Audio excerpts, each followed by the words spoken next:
Could it all be a bad dream or a nightmare? Is it my imagination, or have we lost our minds? It's surreal. It's just not believable. A grand absurdity, a great deception, a delusion of momentous proportions. Based on preposterous notions and on ideas whose time should never have come. Simplicity, grossly distorted and complicated. Insanity, passed off as logic. Grandiose schemes built on falsehoods with the morality of Ponzi and Madoff. Evil described as virtue.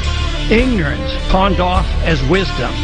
Destruction and impoverishment in the name of humanitarianism.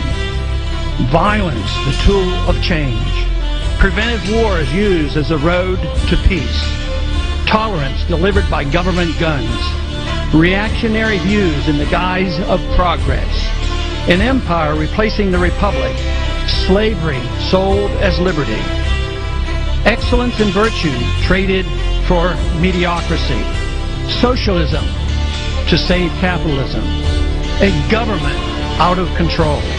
Unrestrained by the Constitution, the rule of law, or morality. Bickering over petty politics as we collapse into chaos.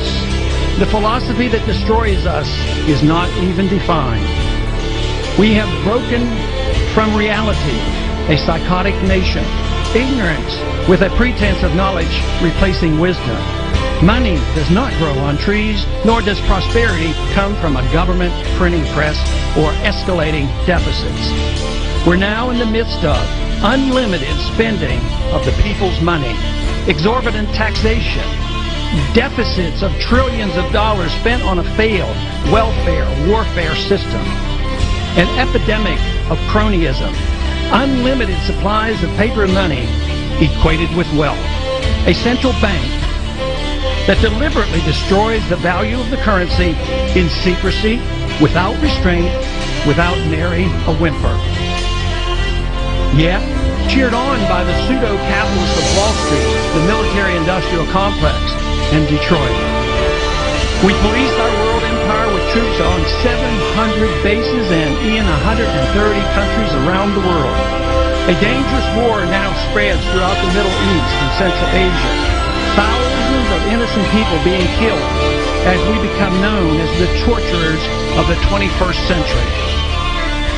We assume that by keeping the already known torture pictures from the public's eye, we will be remembered only as a generous and good people. If our enemies want to attack us only because we are free and rich, proof of torture would be irrelevant. The sad part of all this is that we have forgotten what made America great, good, and prosperous. We need to quickly refresh our memories and once again reinvigorate our love, understanding, and confidence in liberty. The status quo cannot be maintained considering the current conditions. Violence and lost liberty will result without some revolutionary thinking. We must escape from the madness of crowds now gathering. The good news is the reversal is achievable through peaceful and intellectual means, and fortunately, the number of those who care are growing exponentially.